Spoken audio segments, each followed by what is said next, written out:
Nuevamente buenas tardes. Vamos a dar inicio al segundo cuatrimestre de biofísica. Lo que vamos a hacer el día de hoy es, dar un pantallazo inicial con una presentación, aclarando ciertas condiciones del cursado del segundo cuatrimestre y ya con mayores indicaciones para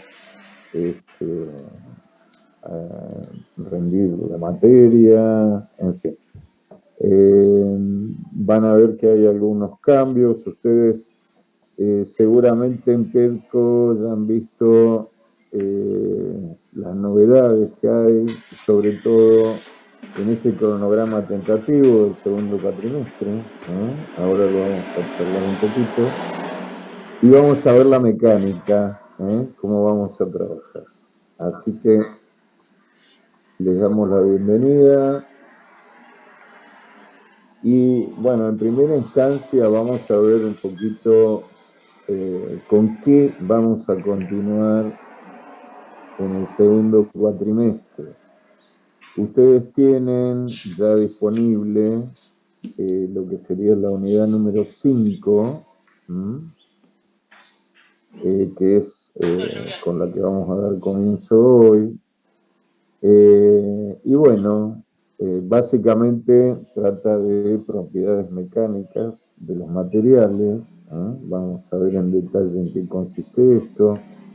Y aquí, bueno, en esta diapo van a ver distintas funciones desde el punto de vista fisiológico. Bueno, ¿para qué nos sirven todos estos conceptos de biofísica? Tienen, por ejemplo, aquí, sistema circulatorio, lo que tiene que ver con la visión, por ejemplo, o la percepción del sonido, lo que tiene que ver con estos efectos electromagnéticos, digamos, que hacen funcionar músculos y cerebro, etcétera, etcétera. Bien, vamos a ver entonces un pantallazo de estos contenidos mínimos. Hoy comenzamos con propiedades elásticas de los materiales. Básicamente estudiando la ley de Hooke y ver el comportamiento de estos materiales biológicos que son nuestro objeto de estudio en este caso.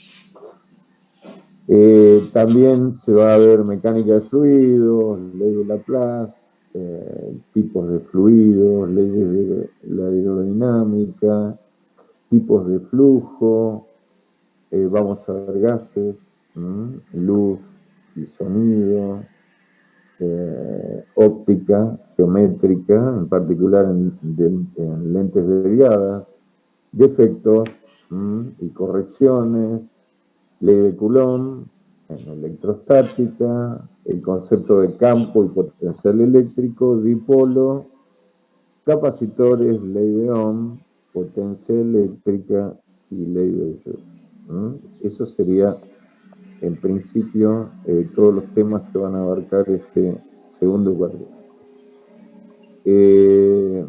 Bueno, ¿cuáles son los contenidos entonces para elaborar en este segundo cuatrimestre? Bueno, básicamente estos que acabo de mencionar, acá los tienen ustedes listados prácticamente por unidad. Empezamos con propiedades de los materiales, bioelectricidad, electrostática, electrodinámica, mecánica de fluidos. Vamos a estudiar líquidos, en particular, gases, obviamente, abarcando hidrostática y hidrodinámica. Y por último, los fenómenos ondulatorios, características básicas de la luz y el sonido. Todos esos contenidos se van a evaluar en el segundo parcial, en esta etapa. Bueno, respecto de la modalidad de cursado, ustedes, como ya les mencionaba, ya tienen a disposición ese cronograma tentativo del segundo cuatrimestre. Allí se mencionan clases teóricas, ¿sí? En este caso va a haber una instancia de clases teóricas, ya tuvieron una el viernes pasado, correspondiente a esta unidad en particular, de la cual, bueno, nosotros hoy simplemente vamos a hacer un pequeño pantallazo y básicamente vamos a ver aplicaciones, ya atendiendo a una neta clase práctica. Bueno, la asistencia a estas clases teóricas no es obligatoria, van a ser presenciales mayormente y eventualmente algunas sincrónicas. Allí tienen ustedes las fechas consignadas.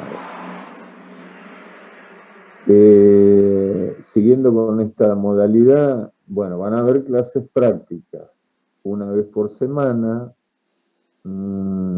La asistencia tampoco es obligatoria. Van a haber clases presenciales, siempre en el aula 1, en el edificio de Tosti. Y la asistencia, por supuesto, tampoco es obligatoria. Bueno, los horarios. Clases prácticas, lunes, martes y jueves, en los horarios que ven aquí en pantalla. Los horarios consignados, en nuestro caso particular, que es, digamos, una clase por Zoom, bueno, el horario reservado es de 15 a 18. Nosotros, en general, no vamos a estar tanto tiempo, porque, bueno, no va a hacer falta y aparte si no sería muy engorroso estar 3 horas acá frente de la pantallita. Las clases prácticas, siempre en el aula 1, las teóricas también. En esos días y horarios que están viendo aquí en pantalla, como verán, bueno, hay ya una fuerte tendencia a la presencialidad. Sin embargo, atento, bueno, a esta transición entre lo virtual y presencial, bueno, se ha dispuesto este horario virtual, considerando que, bueno, es una buena forma precisamente para transitar esta transición. Consideramos que por ahí es práctico para ustedes también, para nosotros también, y bueno, lo hacemos así. Esto en cuanto a los horarios. Insisto, nada de todo esto es obligatorio. Bueno, respecto a nuestra clase en particular, por Zoom, en este horario, la modalidad de trabajo entonces va a ser, van a ser estas clases, clases presenciales prácticas, esta de Zoom, y todas las clases presenciales van a ser en el aula 1, en el edificio de Tosti. Y van a haber también clases teóricas. Ya se van a dar cuenta ustedes que, bueno, en este caso particular, más allá de la guía que van a tener disponible en PEDCO, ahora vamos a ver cómo se presenta, van a tener clases teóricas. No son obligatorios, insisto, pero sí altamente recomendables, en la medida de lo posible, que puedan asistir a ella, pues bueno, esto va a generar un buen inicio para cada una de las unidades, en cuanto a la comprensión y el manejo de los temas. Esto va a ser los viernes a las 16 horas. En el caso de que sea sincrónica, bueno, se les va a avisar con tiempo cómo van a ingresar, puede ser, de hecho, quizá alguna clase grabada. Todavía no estamos en condiciones de indicar alguna particularidad de eso. ¿Mm? Bien. ¿Cómo nos vamos a comunicar? Bueno, a través de las vías de costumbre, que ya teníamos en el primer cuatrimestre, a través de la plataforma PEDCO, mediante estos apartados, anuncios y novedades, y foros de consulta general. En el caso de instaurarse algún tipo de horario de consulta presencial, bueno, también se les va a avisar con tiempo, lugar, día, horario, para que ustedes puedan asistir a esas. También nos seguimos comunicando por Facebook, aquí particularmente, en este canal de comunicación. En este grupo se va a informar acerca de las comisiones, particularidades o novedades, algo que requiera, digamos, un aviso más inmediato, ¿sí? Clases de consulta, acerca de los exámenes y ciertas actividades extra. En el caso de tener necesidad de algún mensaje privado, o sea, algún tipo de inquietud o problemática particular de cada alumno o alumna, en cuanto, no sé, alguna certificación, algo que no, digamos, amerite estar en un grupo común, solamente van a tener que hacer la consulta al mail de la cátedra, que es IBFCA, Introducción a la Biofísica 2020, es un correo Gmail, gmail.com, bueno, donde ustedes van a expresar allí su inquietud y bueno, se les responderá por el mismo canal. El aula virtual 2022. Bueno, rescato esto que habíamos dicho en PEDCO, esto de la importancia de anuncios, revisar, estar atentos a los anuncios y novedades, y bueno, manejarse con el foro de consultas generales, y allí en información general, como habrán visto, ya tienen el cronograma tentativo.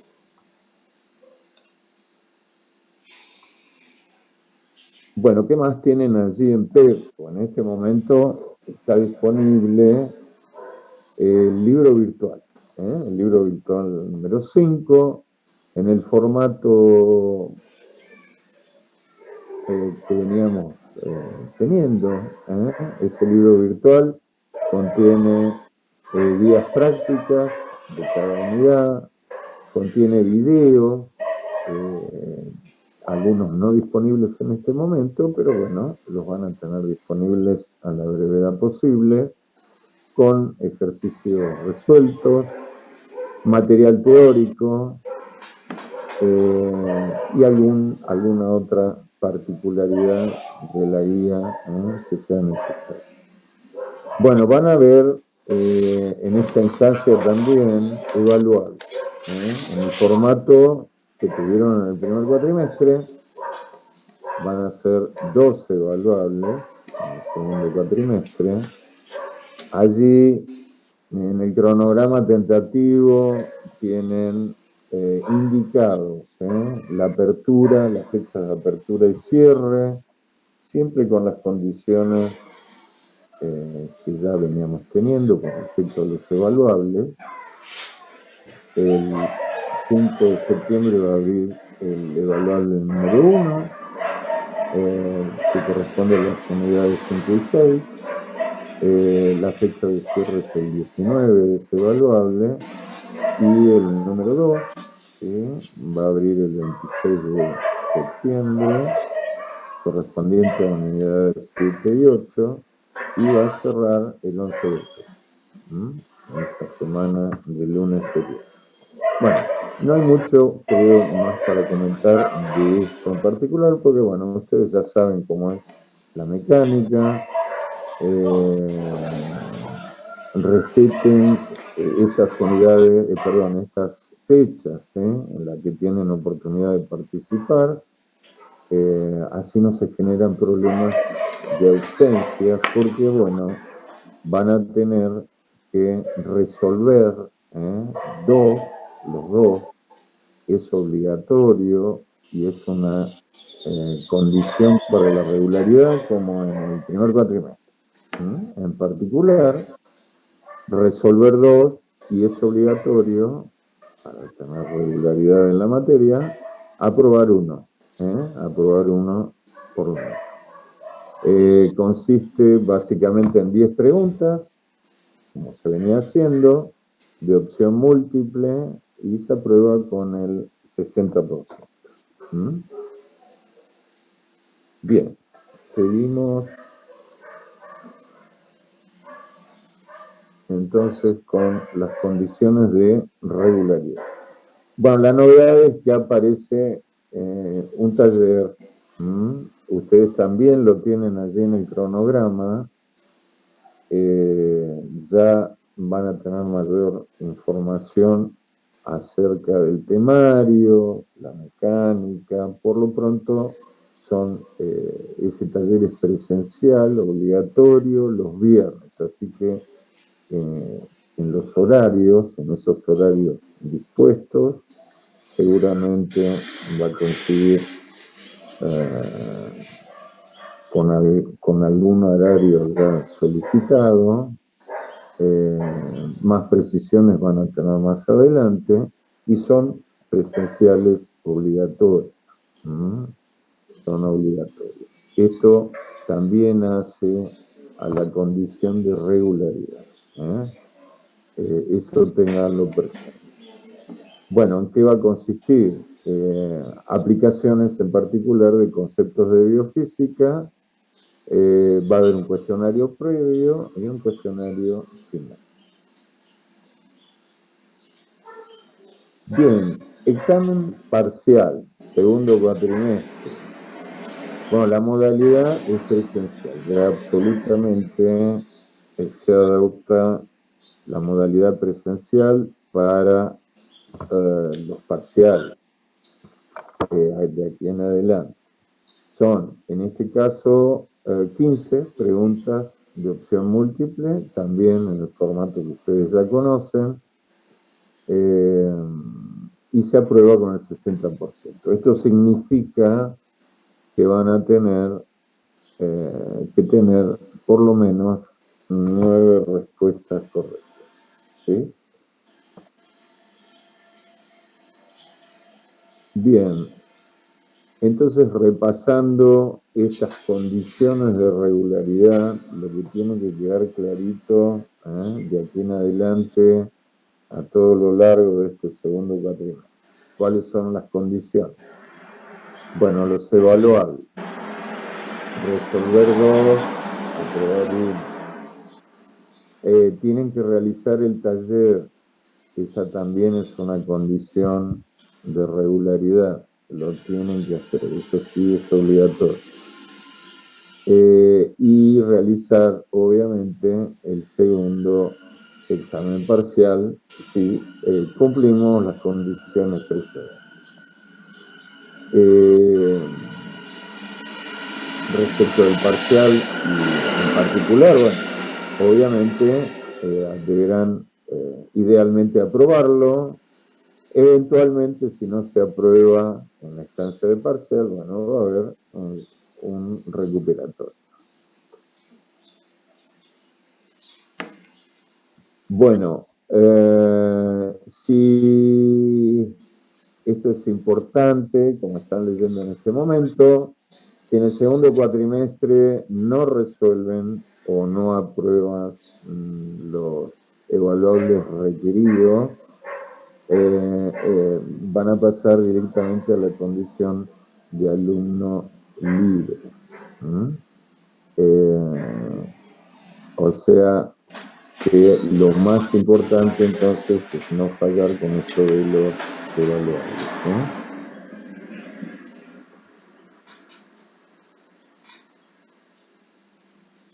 Bien, repasamos un poquito de la mecánica esta del segundo parcial. Bueno, ustedes ya la conocen, pero bueno, en la instancia del segundo parcial, si ustedes tienen 60% o más aprobado, el parcial está aprobado. Si en caso contrario este porcentaje resulta menor, inmediatamente pasan a la instancia de recuperatorio. En cualquiera de los casos se aprueban el parcial o su correspondiente recuperatorio, obtienen lo que se conoce como condición de alumno regular, es decir, que ya han cursado esta materia anual, ¿sí?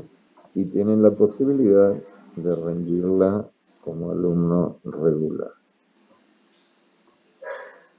La acreditación de la asignatura es a través de un examen final, regular, presencial, ¿sí? Esa es una de las opciones que ustedes hicieron, digamos, todo el camino de la cursada, aprobando parciales, recuperatorios y obviamente para llegar a ellos tuvieron que aprobar todas las instancias anteriores, ¿sí? Entonces, esta acreditación va a ser en formato regular, es presencial, es un examen, ¿sí?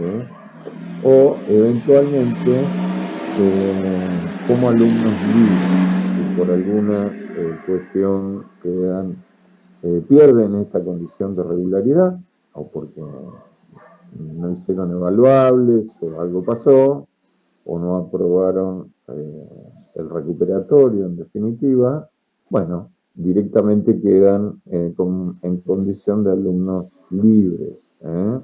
También tienen la posibilidad de acreditar la asignatura a través de un examen final libre, en formato libre, que tiene otras condiciones. Que bueno, sobre el final de la cursada se les van a indicar cuáles son esas condiciones. Bueno, si por ahí surge la pregunta de cuándo son estos exámenes finales, bueno, esto lo dispone la facultad, ¿sí? Hay turnos de exámenes tentativos, indicativos, que por el momento consisten simplemente en mencionar meses, en diciembre, febrero, marzo, julio, agosto. Bueno, todas esas fechas lógicamente se publican, ¿sí? Y ustedes, bueno, seleccionarán la fecha que les convenga, ¿sí? Pero bueno, esta información va a estar al alcance de todos. Bueno, creo que nada más. Como verán, los cambios no son muchos. Aparece este taller. Seguimos con la modalidad de participar, digamos, en las clases así voluntariamente, no son obligatorias. Tienen sí estos evaluables, sí, y el taller, que es obligatorio también en este caso. Pero bueno, prácticamente la modalidad es la misma. Hay ya un mayor grado de presencialidad, lo cual para muchos de ustedes va a ser mucho más conveniente, seguramente. Así que bueno, en eso consisten los requisitos para este segundo cuatrimestre. No sé, Tony, si hay alguna pregunta. No, ninguna, solamente si Ninguna. solamente los regulares realizan el taller, ¿no es cierto? Los Sí. libres no. No. O sea, en realidad el taller va a ser dictado en el transcurso del cuatrimestre. Yo entiendo que hasta ese momento quizás sea difícil decir cuál alumno es regular o libre, en realidad, ¿sí? Lo cierto es que, bueno, todos los que están seguramente aquí presentes están en condición regular hasta este momento. Bueno, para conservar esa regularidad, entonces, es requisito esto del taller, también, también. Respecto al alumno libre, bueno, no tiene, digamos, esa conexión, en todo caso, si hay algún alumno que quiere hacerlo, yo la verdad no tengo indicación también al respecto, no lo sé en este momento.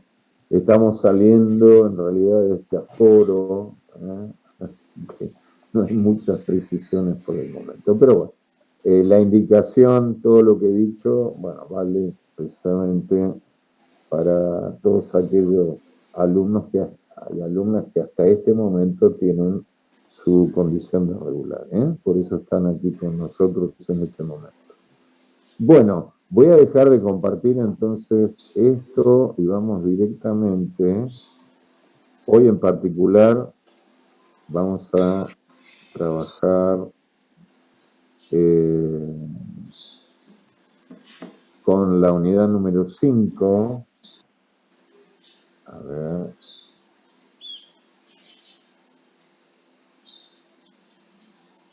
Voy a buscar el otro archivito.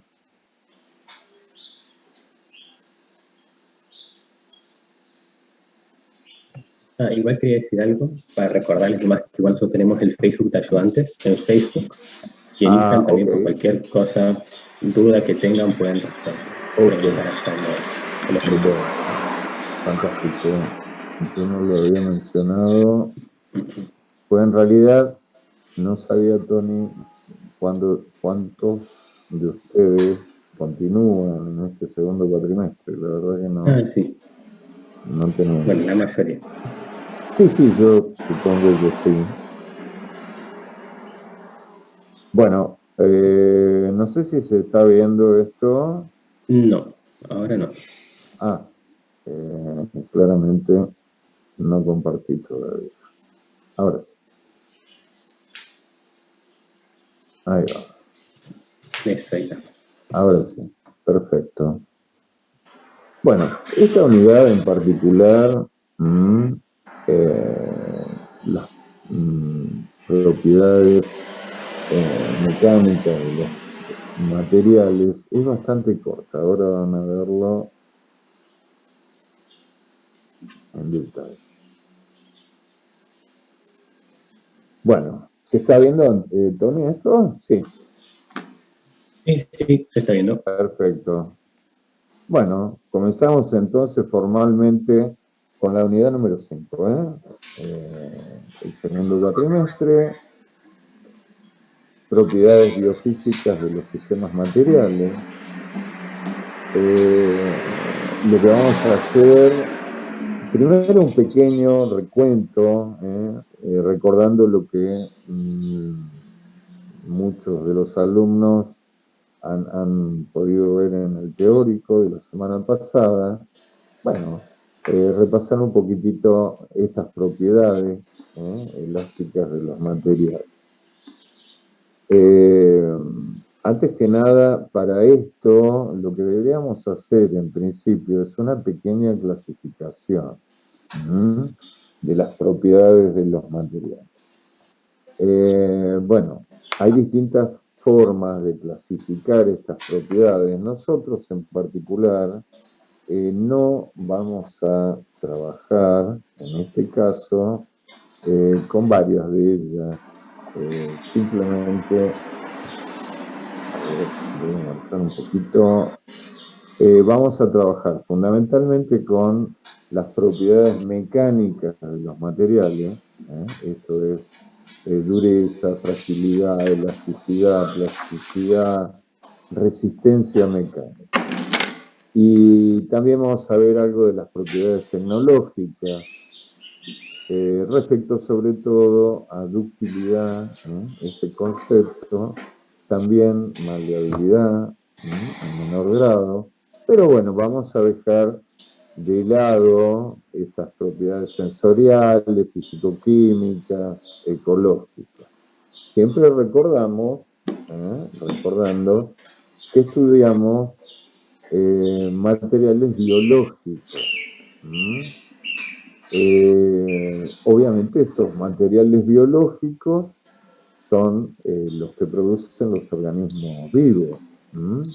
Bueno, la cantidad y variedad de estos materiales sólidos, semisólidos, es enorme, en principio, y tienen distintas características. Si seguimos, digamos, esta secuencia de aprendizaje desde el primer cuatrimestre, lo que hicimos al principio fue, digamos, ver básicamente el estudio y las leyes que rigen esos fenómenos físicos que me estoy refiriendo. En particular acá van a ser muy importantes los conceptos de cinemática, dinámica, respecto en particular a la acción de las fuerzas.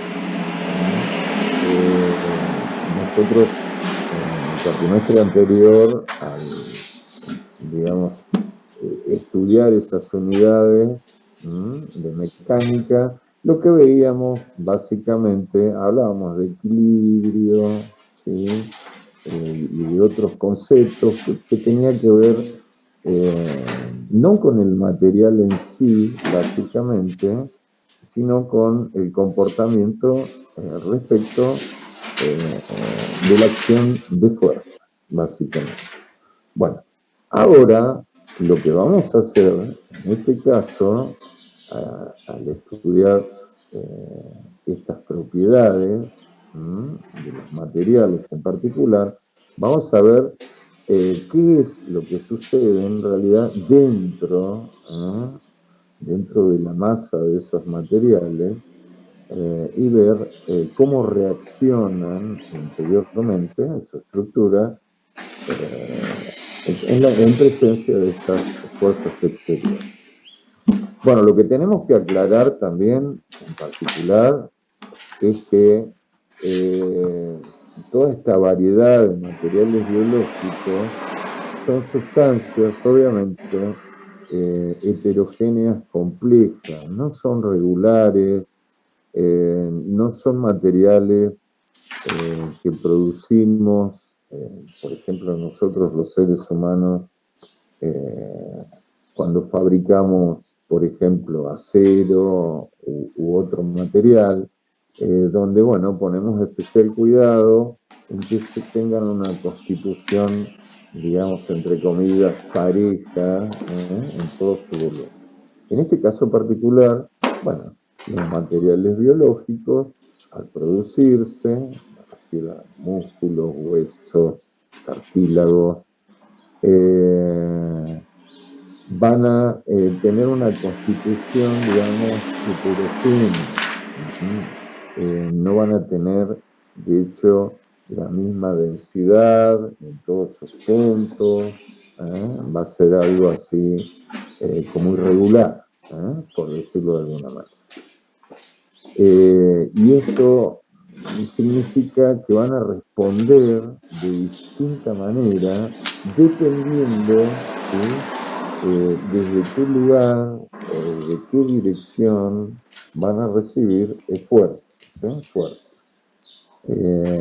Y eso se denomina anisotropía, o sea, lo que caracteriza a estos materiales es que no reaccionan de la misma forma, no tienen la misma resistencia y constitución en distintas direcciones, ¿sí?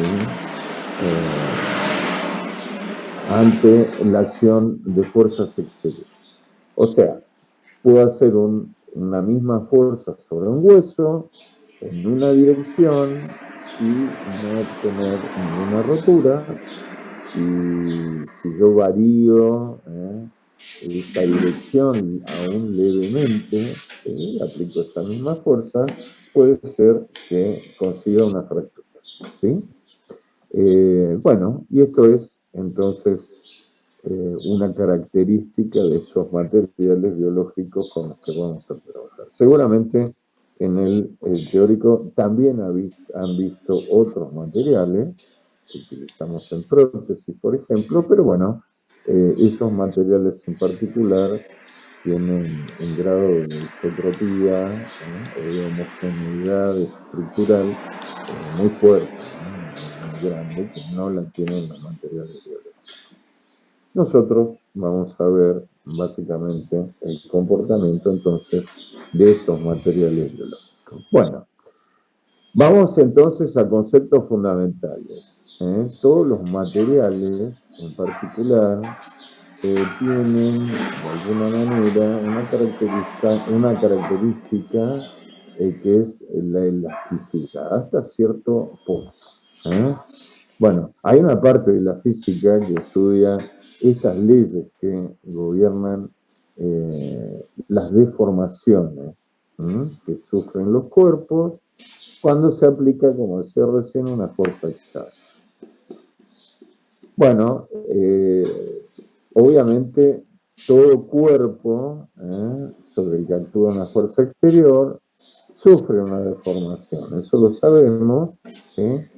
Lo que vamos a tratar de evaluar y comprender en qué consisten estas deformaciones y cómo las podemos formular a través de la matemática, conociendo leyes, aprovechando conceptos de la física. ¿Sí?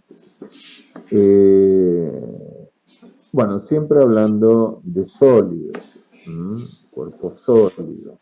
La parte de fluidos la vamos a ver en otros capítulos más adelante. Bueno, la cuestión es que cuando aplicamos fuerzas sobre cuerpos, ¿sí? Pueden suceder dos cosas. Una vez que actúa esa fuerza, si yo retiro ese esfuerzo o ceso con ese esfuerzo, ese material, ese sólido, vuelve a recobrar su estado original. Bueno, y esta característica obviamente le llamamos elasticidad. Bueno, en el caso contrario, si el cuerpo bajo ese mismo efecto queda con una deformación remanente y permanente, decimos que ese material está en su etapa inelástica o plástica, o sea que ha quedado con una deformación remanente y de forma permanente y reversible. Y ese material decimos que está en su etapa plástica o que es un material plástico.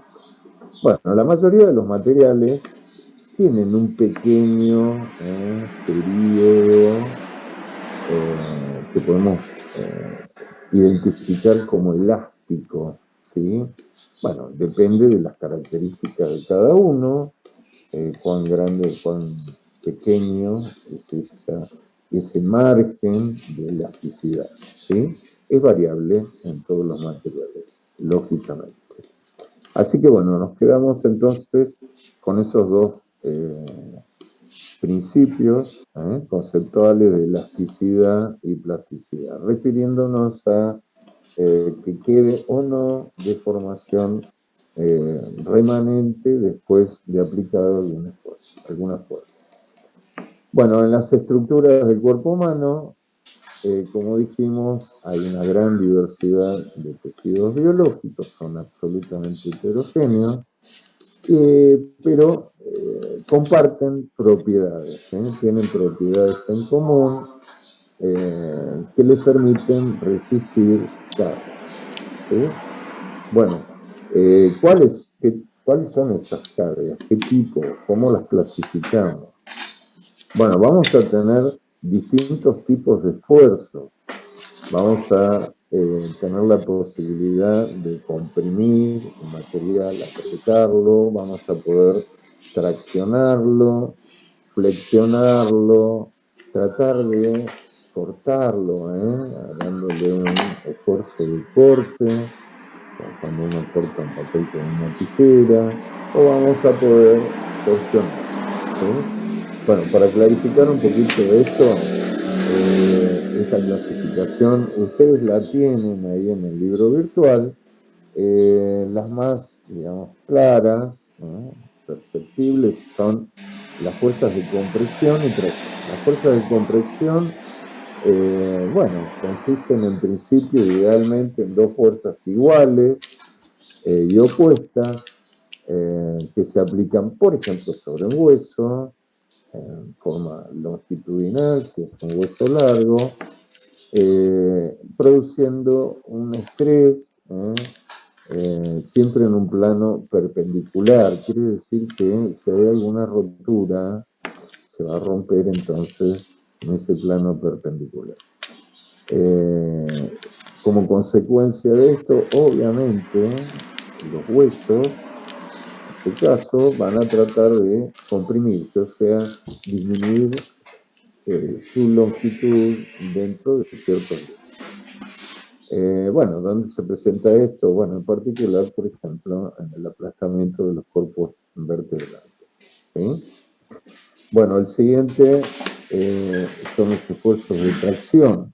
En este caso, si bien las fuerzas son iguales, siempre se presentan sobre una misma línea. En este caso, si es en un hueso largo, sobre el eje longitudinal, y tienden a, digamos, estirar esa masa del hueso. También, en este caso, el máximo estrés, ¿no?, se produce siempre en un corte transversal, perpendicular a la dirección de la carga, tendiendo a esa pieza a alargarse y hacerse a veces más estrecho. Si ese material tiene ciertas características, puede ser que disminuya su sección. Después lo vamos a ver un poquito más en detalle. Bueno, también esto se presenta, se presenta en distintos materiales en el cuerpo humano, por ejemplo, por el efecto de tracción en tendones, ¿sí?, esa rotura tan característica, en particular el tendón de Aquiles, por ejemplo, ¿sí?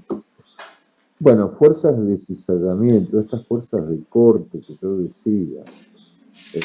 Bueno, estas fuerzas se aplican, como se ve acá en la figura, perpendiculares a la superficie del hueso. En particular estamos ejemplificando con huesos. En este caso, el máximo estrés se produce en un plano no perpendicular, sino paralelo. Tiende a cortarse, a cortarse. La estructura entonces se deforma internamente de forma irregular en ese plano donde se aplica el cizallamiento. Y bueno, es característico de ciertas fracturas, de fémur en particular. Aquí tienen una figurita muy indicativa. Esto también lo tienen en el libro virtual, donde lo pueden visualizar. Y por último, anteúltimo, tenemos las fuerzas de flexión. En este caso, como se ve aquí en la figura, actúa una fuerza en el plano perpendicular a la pieza, de manera tal que si ésta tiene dos puntos de apoyo en sus extremos, produce que, bueno, las fibras opuestas a esa fuerza se estiren y se acorten en el otro plano. Y esto es lo que se conoce como una flexión. Se tuerza de esa forma. También se presentan cierto tipo de fracturas. Y bueno, es característica esta tracción en el lado opuesto y compresión en el lado donde se aplica la fuerza. Y esto genera esa curvatura que ven ustedes así en la figura. Y ahora sí, la última son las fuerzas de torsión. Bueno, como su nombre lo indica, actúa un momento, un par, donde, que tienen distintos sentidos, entonces lo que tiende a hacer esto es que aparezcan fuerzas de cizallamiento o de corte, y la fractura se produce entonces en ese plano transversal. También tiene que ver, como ejemplo, bueno, otro tipo de fractura de la tibia, ¿no? Se produce con estos, en esta situación. Bueno, lo que quiero aclarar, que si bien discriminamos los tipos de fuerzas, esfuerzos, en 5 tipos, no necesariamente siempre actúan individualmente. En realidad es todo lo contrario. Pensemos en una caída de un esquiador. Bueno, allí van a ver, va a haber, digamos, una combinación de distintos esfuerzos, de torsión, de tracción, de compresión. Raramente este tipo de esfuerzos se presentan en forma individual, es muy raro. O sea, no es lo común. En realidad, en la vida cotidiana, bueno, se presentan combinados. Aparece una tracción con flexión, o torsión con corte, en fin, puede ser toda una gama de situaciones. Bien, nosotros en particular, para todo lo que veamos, hablando en particular de lo que dije anteriormente, la ley de Hooke, bueno, vamos a trabajar básicamente con compresión y tracción. Todas los otros esfuerzos de flexión, cizallamiento, fuerzas de torsión, requieren una, digamos, complejidad matemática que, bueno, francamente no la tenemos y eventualmente, salvo, digamos, algún profesional que se dedique específicamente a este tema, no será necesario, en esta instancia al menos, en esta introducción a la biofísica. Así que bueno, vamos a trabajar básicamente con tracción y compresión, básicamente con esos dos efectos.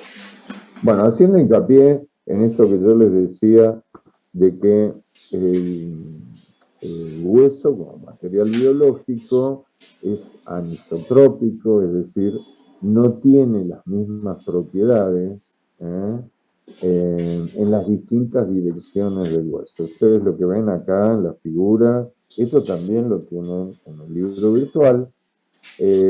Si aplico un esfuerzo franco de compresión o tracción en el eje longitudinal, voy a obtener quizá, si es compresión sobre todo, esfuerzos, va a resistir fuerzas importantes, francamente las mayores posibles. En cambio, si yo varío esa dirección de fuerza unos 30 grados, por ejemplo, van a ver que ese diagrama, carga de formación, baja. Es un diagrama inferior, es decir, que admite menores cargas hasta el punto de ruptura. ¿Sí? Y esto va creciendo a medida que voy acentuando ese ángulo de compresión, por ejemplo. Si es mayor ese ángulo, en este caso la comparativa es 60 grados, voy a obtener un resultado de un esquema de resistencia bastante inferior. ¿Sí? Bueno, y esto entonces indica este fenómeno, nos da cuenta de la diferente composición en distintas direcciones. O sea, en definitiva, que ese material, como buen material biológico, no es isotrópico, no tiene las mismas características mecánicas en todas las direcciones. Bien, volviendo entonces, hablábamos de elasticidad y plasticidad. Bueno, esto se estudió hace mucho, ¿sí? En el año 1676, Hooke fue el primero en estudiar el tema y bueno, llegó a la conclusión de que, como dice aquí, como sea la deformación, así es la fuerza. ¿Qué quiere decir? Simplemente esto, que a mayor fuerza, mayor deformación y viceversa. Básicamente de eso se trata la ley de Hooke. Bueno, como les contaba, vamos a trabajar básicamente con tracción y compresión. Acá en la figura, esto también lo tienen en el libro virtual, tengo una pieza que está sólidamente adherida a una superficie, horizontal en este caso, de una longitud conocida, L0, a la cual le aplico una fuerza de tracción, la fuerza F, esta que ustedes ven en la figura. Bueno, ese material va a tratar de resistir esa fuerza, originando una fuerza contraria y al mismo tiempo deformándose. Cuanto mayor es la fuerza, mayor es la deformación, como me decía Hooke, ese delta L va a ser mayor. Y para marcar esta proporcionalidad, mayor fuerza, mayor desplazamiento o mayor deformación, debe existir una constante, que es la constante elástica de ese material. En esta sencilla ley, conoció Hooke, y seguramente la comprobó con distintos materiales, generando gráficos como de este tipo, que resultan en una relación lineal, mayor fuerza, mayor deformación. Esto indica claramente la existencia de una constante, esa pendiente de la recta, representada por la constante elástica del cuerpo, con la que podemos precisamente calcular el desplazamiento o la fuerza, indistintamente si conocemos esa característica particular de ese material. Bueno, entonces simplemente decimos que esa fuerza elástica que tienen ustedes aquí en la fórmula de la ley de Hooke es igual a menos la constante elástica por el desplazamiento o deformación, en este caso, que produce. Bueno, hay un signo menos ahí. ¿Qué es lo que está indicando ese signo menos? Bueno, que esa fuerza elástica es opuesta, ¿sí? Es opuesta a la fuerza F aplicada exterior. Recuerden que estamos estudiando el comportamiento interno de esa materia, ¿sí? Nos está dando precisamente eso, por eso aparece ese signito. Tiene sentido contrario. Bien, esto es así infinitamente comprobable para fuerzas de cualquier magnitud. No, obviamente que no. Esta etapa lineal, que se rige a través de la ley de Hooke, no es infinita, digamos. Va a llegar un momento en que esta relación va a dejar de ser lineal, ¿no? Y aparece esa etapa de plasticidad. ¿Qué quiere decir? Que bueno, que superado cierto límite, ese material va a quedar con una deformación remanente y permanente. O sea, no va a volver a su estado inicial. Bueno, es una propiedad que comparten la mayoría de los materiales. Hay algunos en mayor o menor grado, pero bueno, la realidad es que todos los materiales estructurales se pueden comportar plásticamente, ¿sí? De hecho, en algunos de ellos la elasticidad prácticamente, sobre todo en materiales biológicos, es muy pequeñita, muy pequeñita. Bueno, para estudiar entonces este fenómeno, tenemos que definir el concepto de esfuerzo. Bueno, ¿qué es el esfuerzo? Es una relación, es la razón, dice acá, es el cociente. Es el cociente entre la fuerza aplicada respecto al área sobre la que actúa. O sea, fuerza sobre área.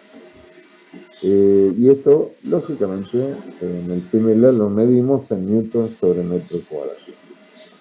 O sea, simplemente decimos que sigma, este concepto de esfuerzo, es fuerza dividida. Siempre pensando en un esfuerzo de tracción o compresión. Lo medimos, como decía recién, en CIMELA, fuerza en newton, área en metro cuadrado, esas son las unidades que tenemos que utilizar, y así están todas tabuladas. No hablamos de pascales, en este caso, porque bueno, Pascal está asociado con la presión, que es un fenómeno que por ahí poco tiene que ver con el interior de los cuerpos, sino es un fenómeno que se produce de otra forma, ¿sí? Hablamos siempre de newton sobre metro cuadrado. Normalmente no hablamos de pascales en este caso. Profe, Bueno, sí, pregunta, para dígame. que el material se deforme permanentemente, ¿es el esfuerzo el que tiene que superar al límite elástico? Exacto, exacto. Ahora lo vamos a ver Ah, con bien, gracias. registros. Sí, sí, sí. Vamos a prestar especial atención. ¿Catalina me hablaba? Sí, sí. Cata, vamos a prestar especial atención en distinguir ese punto. Eso es lo que más nos interesa. Lo vamos a ver a través del gráfico. Eso es verdad. Pasado cierto punto, esa cierta relación entre esfuerzo fuerza y sección, bueno, van a pasar cosas ahí, o se va a deformar en forma permanente hasta cierto grado, hasta romperse, o prácticamente se va a romper en forma frágil. Lo que vamos a tratar de hacer es catalogar esa situación. Bueno, como siempre, como algo así paralelo al concepto de error, nos interesan los errores como antes, absolutos, bueno, ahora las deformaciones absolutas. Quiere decir que yo, para tener una idea acabada, ¿sí?, de esa deformación, voy a tener que referirlo a la longitud o al volumen inicial o al área inicial, ¿sí? En general nosotros vamos a trabajar con delta L, o sea, variación de longitud. Eso es lo que vamos a trabajar en nuestro esfuerzo de tracción o compresión. Y lo vamos a comparar con precisamente la longitud inicial. Eso nos va a dar una idea acabada de cuál ha sido el grado de deformación de ese material, ¿sí? Por eso hablamos de deformación absoluta. Bueno, esta deformación la vamos a indicar con una letra, ¿sí? Y partiendo de este concepto de deformación absoluta. Vamos a referir entonces. Ese delta L, como deben estar viendo acá en la figurita, esa deformación que produjo la fuerza F, ¿sí? Va a ser una diferencia de longitud. Recuerden que estamos hablando de tracción o compresión, en este caso es tracción. Voy a medir la longitud final, la longitud inicial, voy a hacer esa diferencia y bueno, eso me va a dar precisamente la deformación. Esa deformación absoluta la voy a referir a la longitud inicial, ¿sí? Y esa es la deformación unitaria. Ese es realmente el índice que nos interesa, algo referido a la longitud inicial. Entonces, en definitiva, introducimos este concepto de deformación unitaria como delta L, o variación de longitud, dividido la longitud inicial. Como el numerador es una longitud y el denominador también es una longitud, esta deformación entonces resulta adimensional, y la simbolizamos con la letra epsilon. ¿Sí? Esto es convencionalmente así. Entonces vamos a trabajar con estos dos conceptos. Estas deformaciones unitarias y estas tensiones. Y vamos a poder clasificar estos materiales en elásticos o plásticos a través de gráficos, o sea, curvas, en definitiva, esfuerzos, ver sus deformaciones. Cada material, en teoría, tiene una curva característica, esfuerzo, deformación. ¿Sí? Bien, ¿cómo se consiguen estos gráficos de esfuerzo de formación? A través de ensayos, ensayos. Con probetas, quizás alguno de ustedes ha tenido oportunidad de verlas. En algunos casos se comprimen estas probetas en un ensayo de compresión, opuestamente se pueden estirar en tracción, hacer una prueba de flexión, ¿sí?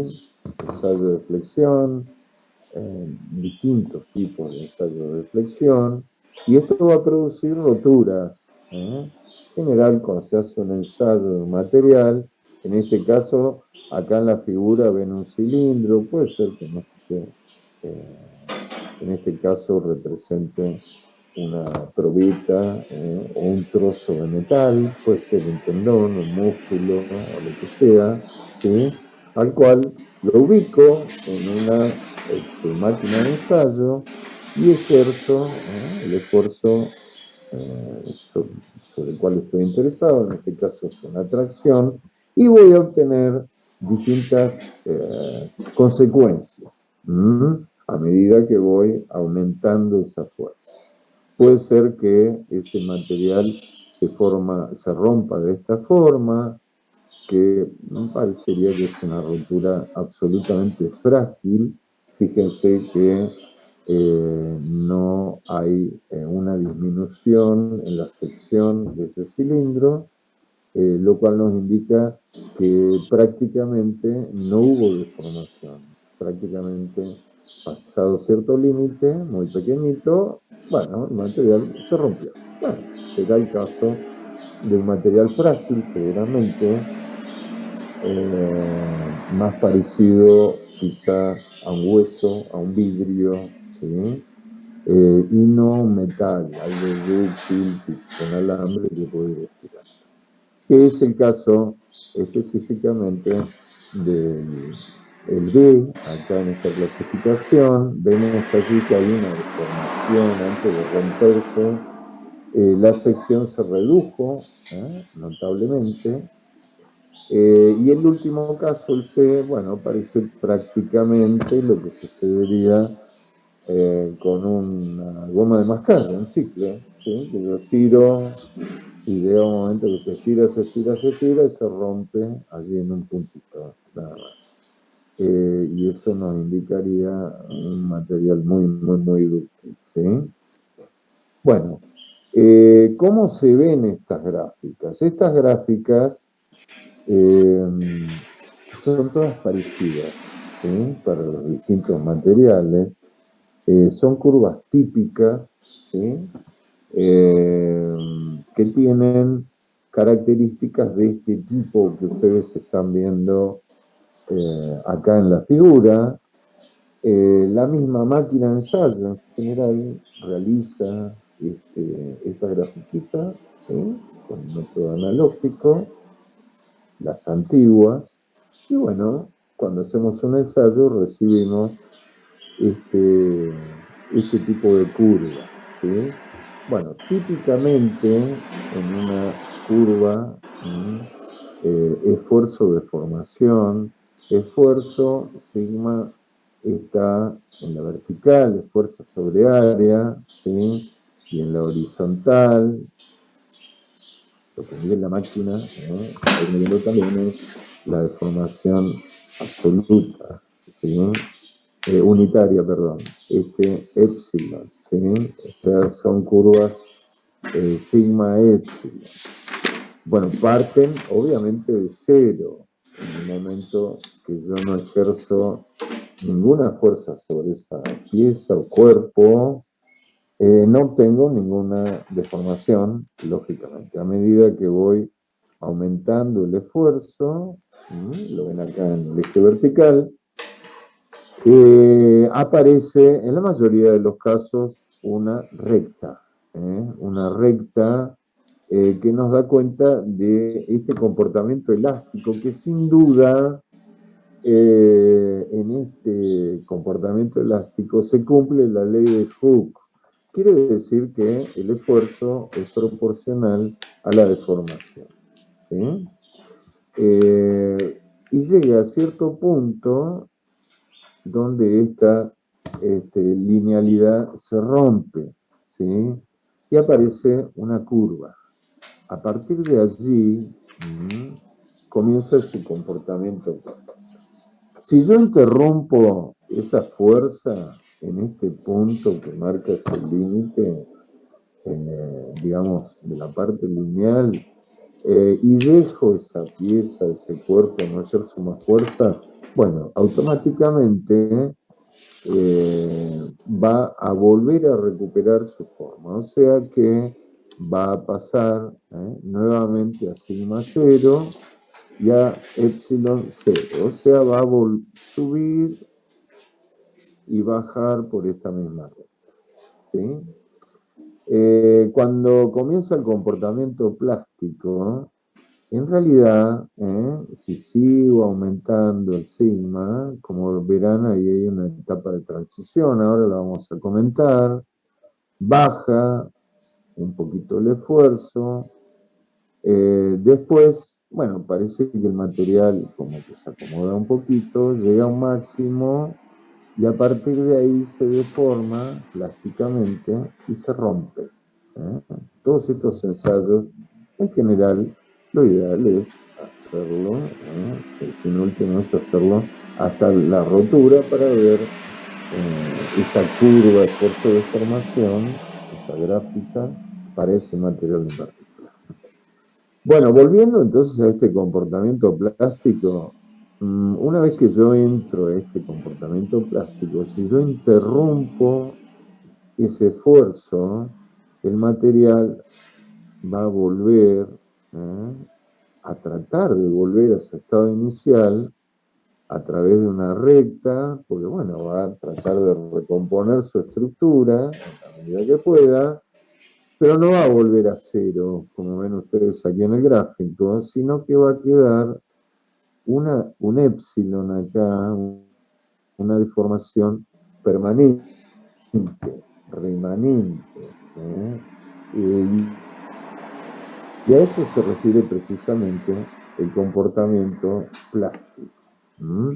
Que por más que el material recupere parte de su forma, queda con una deformación remanente, permanente, aunque no sea de ropa.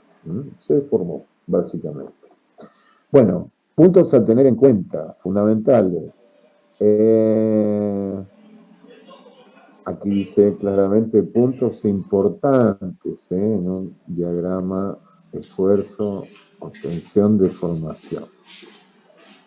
Voy a tener, en principio, un límite de proporcionalidad, representado por este punto A, que está aquí. Luego va a haber un segundo límite, que es el límite elástico. Prácticamente, a pesar de que esa recta ya no es tan recta, sigue en lo que conocemos como zona elástica. O sea, si interrumpimos esa tensión o esfuerzo, vamos a volver a la condición inicial. Por eso se llama zona elástica. A partir de allí, y esto solo para algunos materiales, hay otro punto. Si ustedes se fijan en la gráfica, van a ver como que parece así como un electrocardiograma. Esto sube, baja, ¿sí? Eso que está indicando que este material seguramente es un material metálico, seguramente está reorganizando su estructura interna como para poder seguir resistiendo tensiones, ¿sí? Este punto de fluencia no se presenta en general en los materiales, básicamente sí en los materiales metálicos, que tienen una zona dúctil o plástica importante. En la mayoría de los materiales no se presenta. Bueno, voy a tener a continuación, si sigo aumentando esta tensión, voy a tener un sigma máximo. ¿Sí? Y es precisamente el esfuerzo máximo. Es, digamos, de esta curva, ¿cuál es el punto más alto, ¿sí?, que alcanzó? Eso es lo que denominamos esfuerzo máximo. Si paso ese límite, seguramente este material ya no puede responder. Está muy deformado seguramente, como vimos en los grafiquitos anteriores, y va a llegar a un punto en que se va a romper, ¿sí? La zona de rotura, el punto E, es ese punto que está acá, y es allí donde ya el material se cortó, se rompió, ¿sí? O se aplastó definitivamente o se rompió en dos partes, ya sea tracción o compresión. Bueno, entonces vamos a tener dos zonas básicamente. Los materiales biológicos no presentan en general este punto de fluencia, ¿sí? Vamos a tener una zona elástica y una zona plástica, ¿sí? Eso es lo que vamos a tener en general nosotros. Bueno, vamos a tratar de entonces de ir ordenando estas formulaciones que nos ofreció Hooke, ¿sí? Y tratar de ir sistematizando esto y poder aplicar, ¿sí? Bueno, en principio entonces habíamos dicho que Hooke, digamos, había trabajado el concepto de fuerza aplicada exterior constante, elástica del material y deformación. Bueno, nosotros lo llevamos un pasito más ahora a vincular, ¿sí?, este esfuerzo con la deformación unitaria. o sea, ese sigma, ¿sí?, que acabamos de ver, con epsilon. Entonces, en nuestro gráfico, ¿sí?, en nuestro gráfico esfuerzo de formación unitaria, esa constante está representada por lo que conocemos como el módulo de Young. Lo que caracteriza a cada material en particular es precisamente este valor, ¿sí?, que es el módulo de Young. Entonces, siguiendo la ley de Hooke, el esfuerzo es proporcional a la deformación unitaria, siempre en ese periodo elástico, en esa parte de la recta, ojo con eso.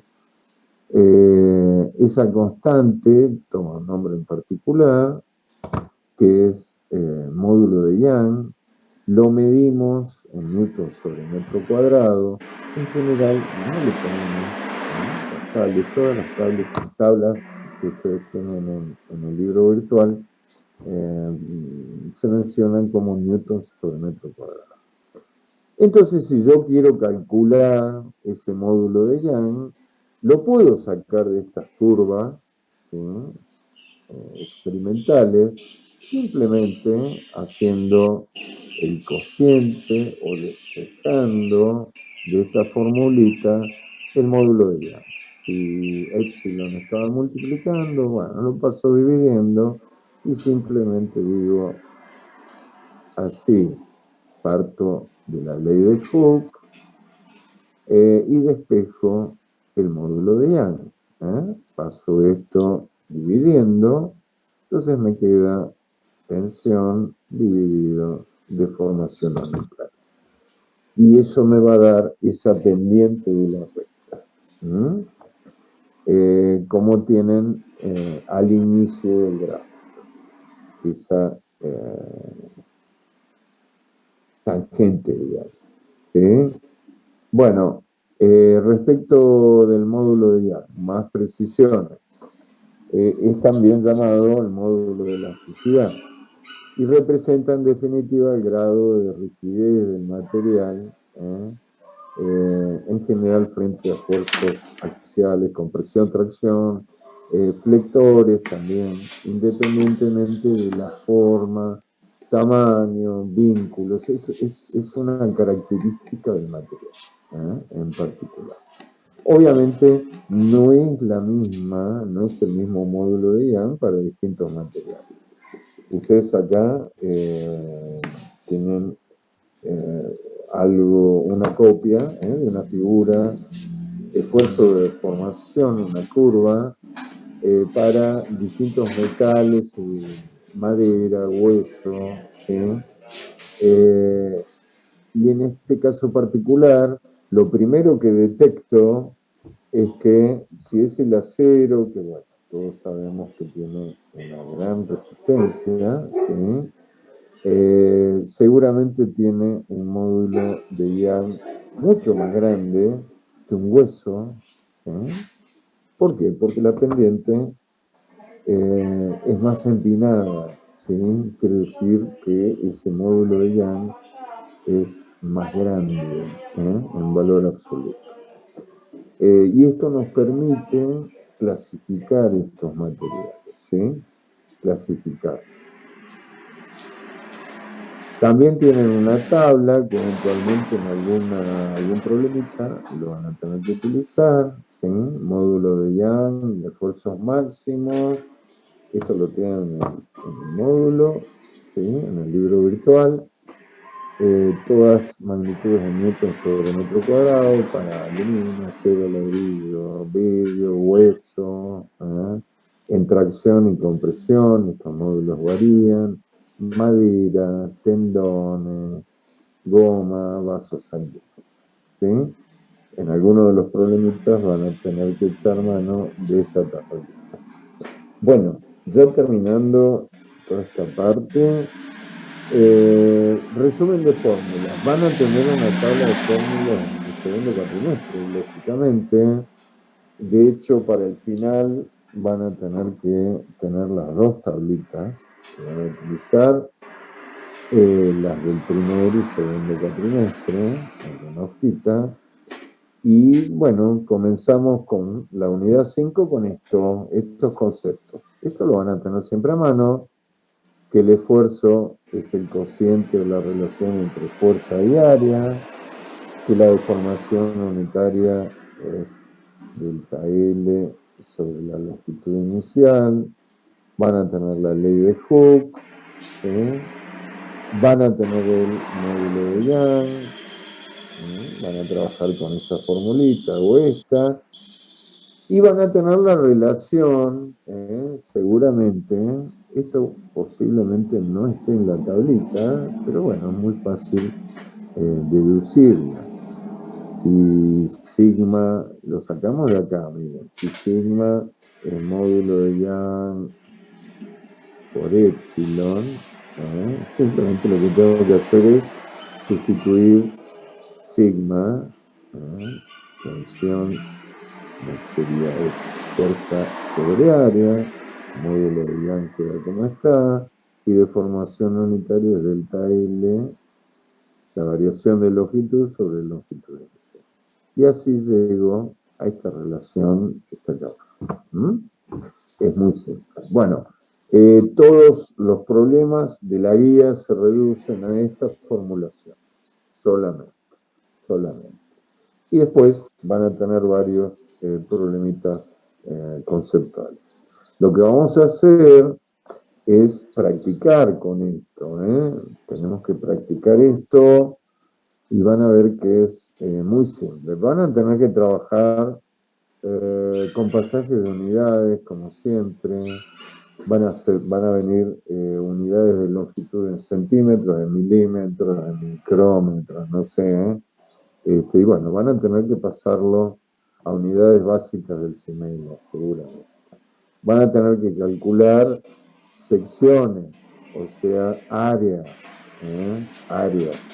Van a tener secciones en general circulares, así que hay que recordar la superficie de un círculo, básicamente, ¿sí? La fórmula, a eso me refiero. Si tuviera otra forma o sección, esa pieza, bueno, hay que recordar algunos conceptitos de geometría. Bueno, por ejemplo, este sí lo tienen en la guía, vamos a hacer después otros que no los tienen en la guía para practicar.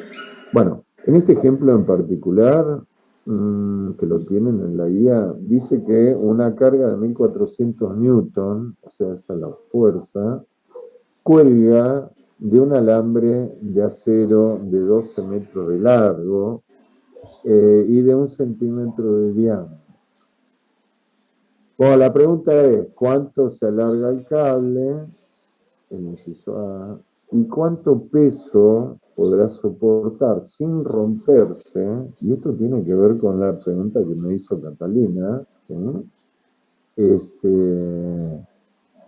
Si la tensión máxima de este material es de 5 por 10 a la 8 newton sobre metro cuadrado.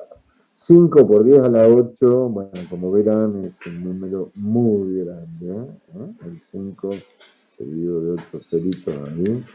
Así que es un número enorme, muy grande. Ustedes lo van a trabajar haciendo notación. Bueno, anotamos los datos. Tengo la carga F, ¿sí? 1400 newton. Esa sería la fuerza. Tengo la longitud inicial, 12 metros tiene este cable. Tengo el diámetro, porque me dice diámetro el dato, de 1 centímetro. Bueno, inmediatamente lo llevo a metro. A metro. Me queda 0,01 metro. Ese diámetro. ¿Sí? Bueno, ¿de dónde saco el módulo de Young del acero? Bueno, de la tabla. Lo saco de la tablita que ustedes tienen ahí en el libro virtual y quedará 20 por 10 ese numerito lo leerán ahí, 20 por 10 a la 10 newton sobre metro cuadrado. O sea, un número también bastante grande. Bueno, ¿qué es lo que tengo que hacer ahora? Bueno, ¿cuánto se alarga el cable? ¿Qué me están preguntando? Bueno, me están preguntando delta L, ¿sí? Esa es la incógnita en el inciso A. Y en el inciso B me están preguntando qué fuerza máxima puede soportar si la tensión máxima tiene ese valor que me están indicando. Antes de romperse. Bueno, vamos al inciso A. De esa formulita que acabamos de ver en la tablita, que sigma o F sobre A es el módulo de Young por delta L sobre L0, lo que hago es despejar delta L de allí, es mi incógnita, ¿sí? Lo despejo de esta relación, esta igualdad. Una vez que hago esto, simplemente sustituyo los datos, nada más que eso. Bueno, L0 es 12 metros. La fuerza es de 1400 newton, también es dato. Bueno, ¿qué puse acá? Acá dice pi por 0,05 metros al cuadrado. Bueno, ¿qué es eso? Es el área de un círculo. El área de un círculo es pi por radio al cuadrado. Bueno, yo no tengo el dato del radio, tengo el dato del diámetro. El diámetro. Si el diámetro es de 0,01 metros, el radio es la mitad. Es la mitad. Entonces quedará 0,005 metros al cuadrado.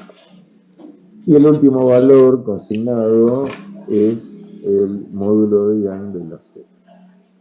Bueno, simplemente hago las cuentas, Newton con Newton se va, ¿sí? Metro al cuadrado con metro al cuadrado se va, se simplifican y este resultado me queda en metros como medida. Bueno, ¿cuál es el delta L de este cable de acero de 12 metros bajo la acción de esta fuerza? De 1,07 por 10 a la menos 3 metros. O sea, llevándolo a decimal, 0,00107 metros. O sea, escasamente, digamos, son 3 ceritos, es prácticamente nada. O sea, eso nos da cuenta de que el acero tiene una resistencia a la tracción bastante importante. Bueno, de esta forma entonces calculamos el delta L, ese delta L que nos están solicitando. Bueno, vamos al inciso B. El inciso B nos pregunta cuánto peso puede soportar sin romperse, y me dan esa tensión máxima de rotura. Bueno, ¿cómo leemos este dato? Bueno, si el sigma o esfuerzo o tensión máxima de rotura es de 5 por 10 a la 8 newton por metro cuadrado, sobre metro cuadrado, eso es igual a no cualquier fuerza, a la fuerza máxima. Si se trata del sigma máximo, es la fuerza máxima la que va a estar actuando, dividido el área, suponiendo que no tuvo una reducción sustancial del área. Vamos a utilizar la misma. Bueno, si tengo entonces en claro este concepto, simplemente despejo de esta igualdad, despejo la fuerza máxima, ¿sí? Y en este caso entonces quedaría fuerza máxima igual a sigma máximo por el área, ¿sí? Utilizo, insisto, la misma área en su etapa lineal o la que corresponda, suponiendo que no se ha deformado significativamente. La multiplico por el sigma máximo y obtengo que ese esfuerzo, esa fuerza máxima de rotura, si pasa esta fuerza, ese cable se rompe, es de 39.270 metros. Si ustedes comparan con ese esfuerzo inicial, es una fuerza muy, muy superior. Y esto, bueno, da cuenta de la alta resistencia que tiene en particular, en este caso, no material biológico, sino el acero. ¿Sí? Bueno, la forma de trabajo es esa. Entonces, recapitulando, trabajar correctamente con las unidades. No mezclar metro cuadrado con centímetro, etcétera, etcétera. Si la fuerza viene expresada en kilonewton, y bueno, habrá que pasarlo a newton. Trabajar con superficies en metro cuadrado, utilizar la formulación correcta, ¿no? Si se trata del área del círculo, bueno, hacer pi por radio al cuadrado, o pi por diámetro al cuadrado sobre 4, lo que ustedes quieran, siempre que esté correcto. Y bueno, y trabajar con la tablita de fórmulas como hacemos. Eso en el caso de problemas numéricos. Bueno, ahora vamos a pasar a... ustedes tienen allí en la guía... Profe, Sí, sí. una pregunta sobre los ejercicios que estaba haciendo antes. Yo te estaba tratando de hacer el 16 de la guía y lo intenté muchas veces y no me salió. ¿Podríamos verlo? No lo tengo, no lo tengo acá a la vista, Cata. Lo hacemos a través del chat, no hay problema. No lo tengo realmente, para nada. Ni sé de qué se trata. O sea, tengo acá los ejemplos que estoy dando. ¿Sí? Si querés, haceme la consulta, no hay problema. Bueno, ¿Vale? bueno, no, le preguntaba Es porque el parecido foro a no está. esto, no tengo idea, la verdad no lo recuerdo el ejercicio, Cata, para nada. Sí, es parecido. ¿Qué Trata parecido? sobre lo mismo. Ah, Pregunta, qué a raro ver, que no sabía. pregunta ¿Qué pregunta? la longitud de una barra. Pregunta. Ah, la longitud inicial. Sí, Bueno, para la única le digo trampita, qué es lo que dice el ejercicio. no, ya sé dónde está tu problema. La única trampita de esto es tener que aplicar, si te piden la longitud inicial, y según los datos que tenga, recordá que delta L, si te dan como dato delta L, te dan longitud inicial, longitud final, Cata. No lo sé. Sí, Recordá. decía, en realidad dice delta L, dice.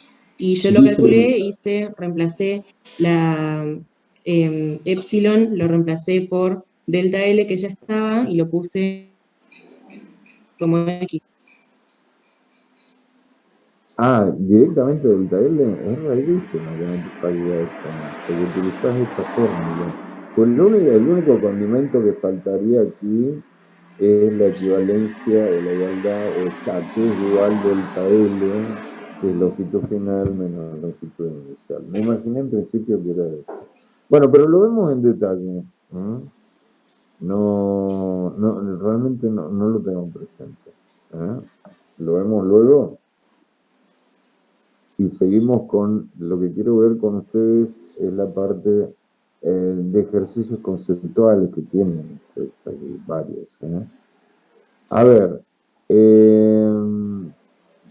volviendo al tema de las gráficas de esfuerzo de formación, ¿qué nos permiten determinar estas gráficas? Bueno, obviamente allí vamos a visualizar claramente este periodo elástico, plástico, y vamos a poder clasificar ese material si es rígido. Si hablamos de algo rígido, estamos hablando de algo que en general tiene una rotura que no avisa, se rompe, como el vidrio. Si uno le aplica cierta fuerza hasta cierto punto y ese material aparentemente no se deforma e instantáneamente se rompe. ¿Sí? Y eso nos daría la idea de rigidez. En otro caso, bueno, si tiene un periodo plástico o una curva extendida, estaríamos hablando de un material eh, dúctil, ¿sí? Que tiene digamos, un valor máximo de deformación y una curva larga y no se fractura, no se rompe. La otra característica es la fragilidad, ¿no?, absoluta, que tiene que ver con esa rigidez. ¿Eh? Esta medida de la pendiente, que, bueno, básicamente es el caso del vidrio, que yo les decía, todos los materiales pétreos, ¿sí? Eh, los huesos en particular, en cierto grado, en ciertos puntos presentan fragilidad, y esto se debe a la cercanía entre el límite elástico y el límite de fractura, o sea, son curvas, digamos, cortas. Esto lo vemos con un par de ejemplitos acá de curvas.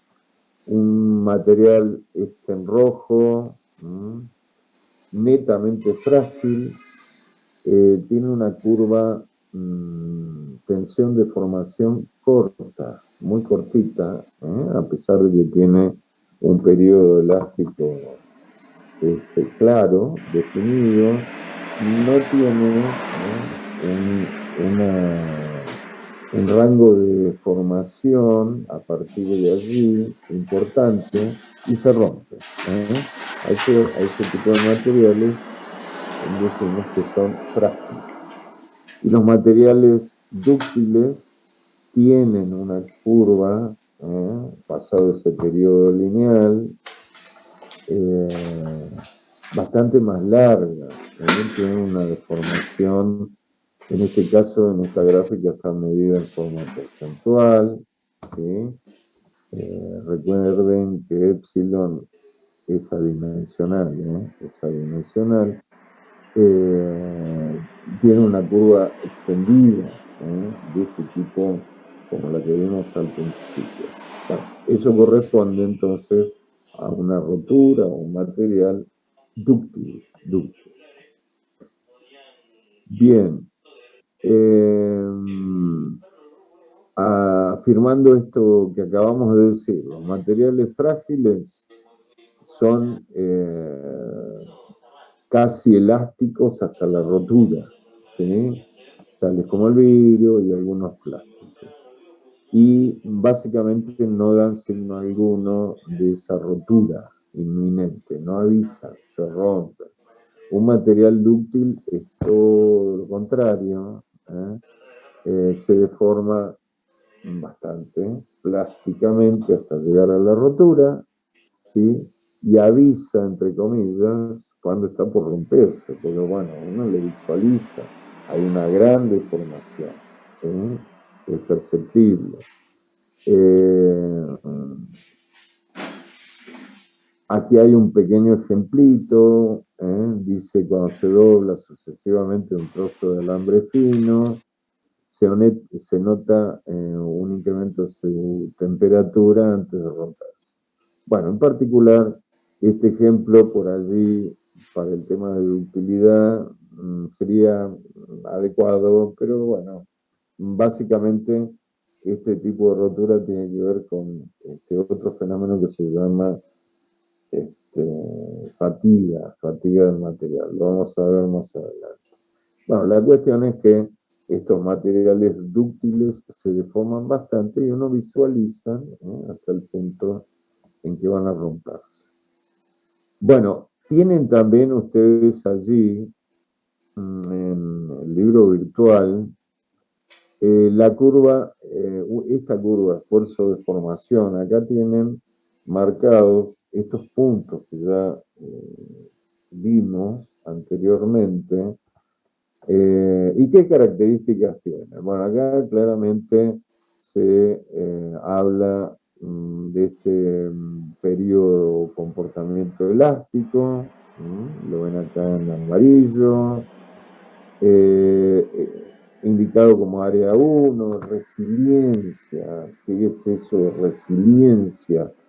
Es esa característica del material que le permite recuperar su forma luego de desaparecer ese esfuerzo, ¿sí?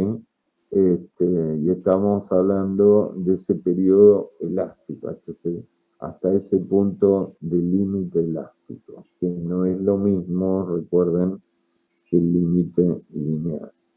Típicamente las curvitas son así. En esa recta entonces inicial se cumple la ley de Hooke, ¿sí? Y la pendiente me da la rigidez, eso que decíamos anteriormente, la rigidez del material y que bueno, está asociado con el módulo de la. A partir de allí aparece esa área en verde con deformación permanente. Decíamos que, bueno, si pasado ese esfuerzo, uno saca esa fuerza, la suprime, el material tiende a volver y quedar con una deformación permanente. El concepto es el siguiente, en esta gráfica, el área 1 en amarillo más el área 2 representan la resistencia total, ¿sí? De ese material, o sea, en definitiva, toda la energía que pudo absorber antes de romperse. Eso es lo que representa la curva, todas las áreas, amarilla y verde, debajo de la curva. Y por último, la distancia entre B y C, dice acá, y D, perdón, acá arriba, nos indica la fragilidad o ductilidad del material. Si la distancia entre B y D es cortita, ¿sí? No hay una área verde importante, bueno, el material seguramente es frágil, ¿sí? Y si no, caso contrario, es dúctil. Bueno, respecto de esto, ustedes tienen allí, creo que este es el número 1, el problema número 1, dice que a partir del gráfico esfuerzo de formación y material, indica la expresión correcta. Bueno, este es un típico problemita de parcial. En todo caso, de instancia evaluativa, ustedes van a tener que seleccionar la respuesta correcta. Bueno, leen todas, aunque adivinen o ya visualicen antes de terminar la última cuál es la correcta. Bueno, leanlas siempre todas. Bueno, ¿qué dice? El límite, el inciso A, el límite elástico siempre coincide con el límite lineal. Bueno, acabamos de verlo en el grafiquito que les pasé recién. No es así. Los puntos del límite lineal y límite elástico no coinciden entre sí. El inciso B, la pendiente del tramo OA o 0A, en este caso de aquí a aquí, está relacionada con la fragilidad. Bueno, claramente dijimos que no, en realidad, más bien estamos dentro del límite elástico y bueno, no tiene que ver con ese concepto de fragilidad, ¿sí? Eso lo marcábamos a través de la distancia entre el límite elástico y el punto de rotura. O sea que este tampoco. Bueno, el C, cuanto mayor es la distancia entre A y B, ustedes visualizan el grafiquito que se les presenta, tensión de formación unitaria, entre A y B, dice, cuanto mayor es esa distancia, más dúctil es el material. Bueno, y esto tiene un grado de certeza importante. Es verdad eso, cuanto más distancia hay entre A y B, el material lo clasificamos como más dúctil, más deformable, decimos. O sea que parecería, vamos a ver la última. El punto de ruptura B, o sea, el último punto, donde el material se rompió, pertenece a la zona elástica. Bueno, esta afirmación es totalmente alocada, no tiene sentido. La zona elástica es la zona inicial en todo caso. O sea que concluimos que la respuesta correcta es el punto C. ¿Sí? El punto C. Bueno, vamos a hacer otro ejemplito numérico.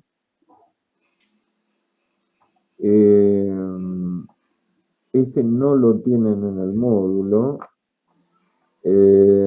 Habla de una proteína, la resilina, que es un material que tienen ciertos insectos para permitirles saltar y en el mecanismo de vuelo. Dice, nos dan características de la resilina.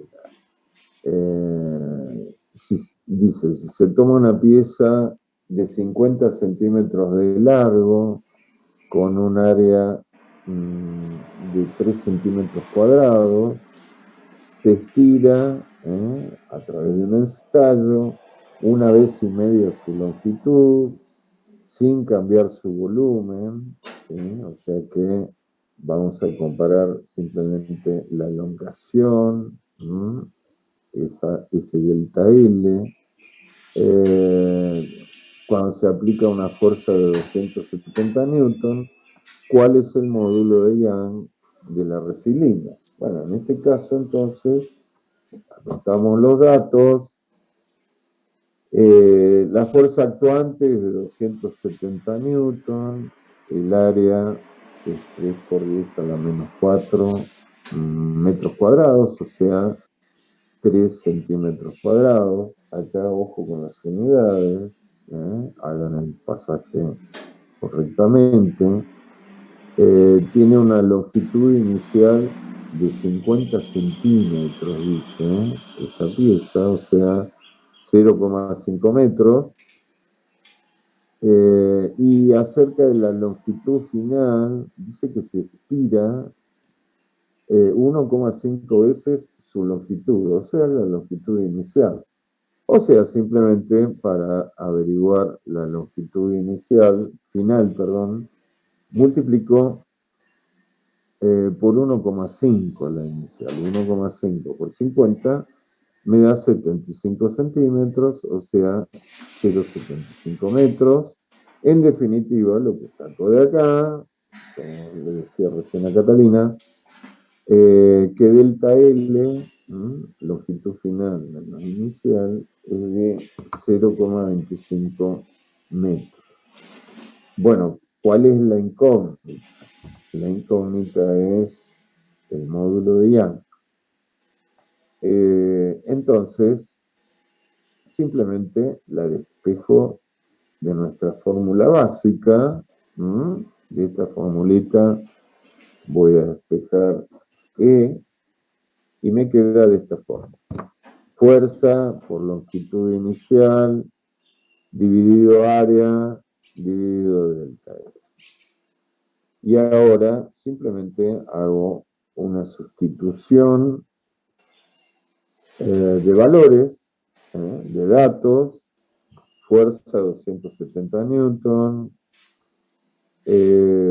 longitud inicial 0,5 metros, el área, ojo, va en metros cuadrados, que es 3 por 10 a la menos 4 metros cuadrados, o sea, 3 centímetros cuadrados, y delta L, como sacamos recién, es 0,25 metros. Metro con metro se simplifica y me queda en la unidad correcta, newton sobre metro cuadrado. Simplemente hago la cuenta y bueno, resulta que el módulo de Young es 1,8 por 10 a la menos 6. Si lo comparamos, por ejemplo, con el acero, recuerden que el exponente en ese caso era a la 9, o sea que es un módulo de Young más bien tendido, no tan empinado como el acero. Y este sí es un material biológico. Este sería entonces otro ejemplito para tener en cuenta. Básicamente, como habrán visto, se trabaja de la misma forma en todos los casos. Se toman en cuenta las incógnitas, los datos, y se utiliza la formulación que corresponda. En algunos casos van a tener que utilizar Hooke en particular, porque se les va a dar la constante, y delta L, seguramente con ello podrán sacar la fuerza actuante, o viceversa. Bueno, para terminar, vamos a ver dos conceptos que también tienen en el libro virtual, que son muy importantes, a pesar de que no hay ningún ejercicio referido a esto, pero bueno, es el concepto de fatiga. Acá dice fatiga ósea, pero bueno, el concepto vale para distintos materiales. De hecho, esos materiales metálicos, que yo les comentaba recién, si agarro un clip, un ganchito, ¿sí? Y lo doblo una vez, bueno, se dobla, no pasa nada. Pero si repito ese esfuerzo reiteradamente al cabo de cierto número de veces, ese material se va a romper y no hizo mucha fuerza. Realmente, a medida que se repite esa aplicación, la carga va disminuyendo. Bueno, es lo que tienen representado acá en esta curva carga-frecuencia. En este caso es carga-frecuencia. O sea, lo que tienen acá en formato de una hipérbola, esta curva que tienen acá, nos está diciendo que a medida que aumento la frecuencia de aplicación de cierta carga, o sea, en este sentido, ¿sí? Fíjense que si la frecuencia es pequeña, la carga es grande, y si la frecuencia es mucho mayor, la carga de fractura o de rotura es menor. Esto nos da cuenta entonces de que para ciertos materiales, dependiendo de las repeticiones, esta rotura se produce a una carga menor a la máxima en todo caso. Entonces nos está hablando de otro tipo de fractura, que es la fractura por fatiga. Por fatiga. Esto se presenta sobre todo en los materiales metálicos, muy característico en las estructuras de aviones, en cualquier tipo de alambre que hagamos esta repetición de dobleces, bueno, se va a romper, pero por fatiga. Los huesos también se fatigan, como dice aquí, rápidamente cuando la carga se acerca al punto bruto. ¿Sí? Y bueno, hay que tener en cuenta entonces la frecuencia de aplicación de la fuerza. Eso sería en cuanto a fatiga ósea. Y lo último es otro fenómeno que es la histéresis elástica. Bueno, en este caso particular, para ciertos tejidos, por ejemplo músculos, ¿sí? En un diagrama esfuerzo de formación unitaria, puede suceder, ¿sí?, que a medida que aumente el esfuerzo, ¿sí?, la deformación va a aumentar. Voy a obtener esta curva número 1 de carga en rojo. Cuando yo descargo ese material, o sea, dejo de aplicarle esfuerzo, ese material recupera su forma inicial, ¿sí? O sea, no hay deformación permanente, pero resulta que vuelve, pero no por el mismo camino.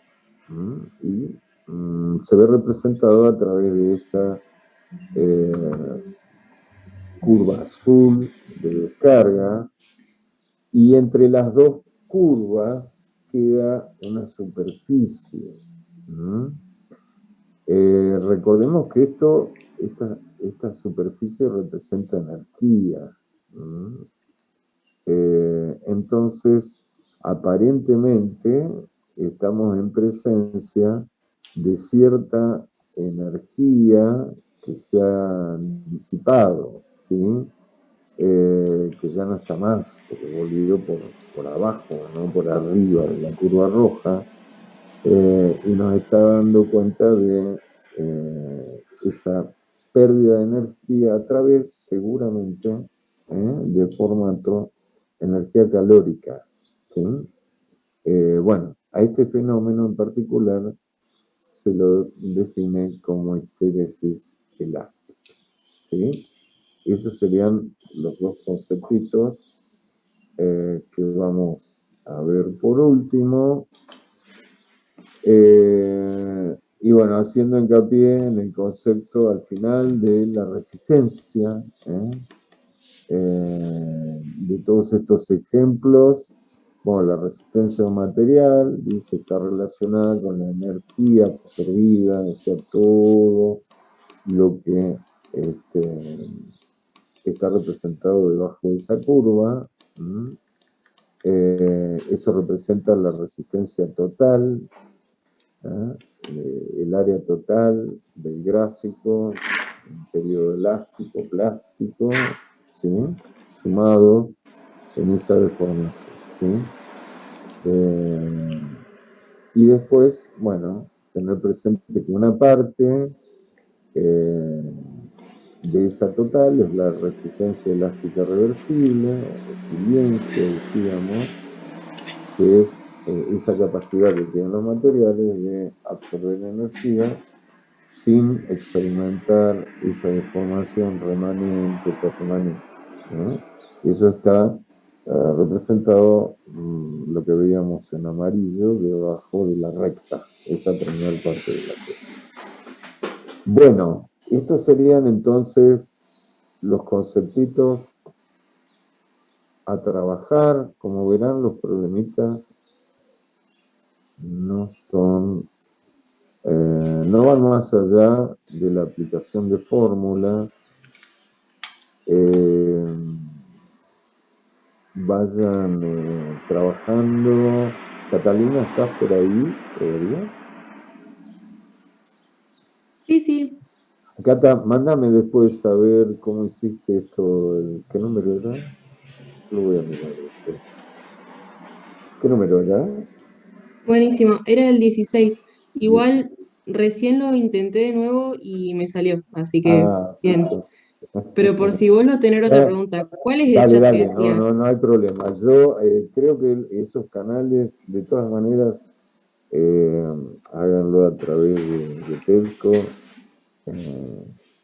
aunque no esté abierto, digamos, todavía, viste que eso demoramos un poquito. Pregunten, no hay ningún problema. Bueno, pues te salió el ejercicio, entonces, ¿dónde estaba el tema acá? Sí, ese sí. ¿Cuál era el problema? Creo que el problema era con el área.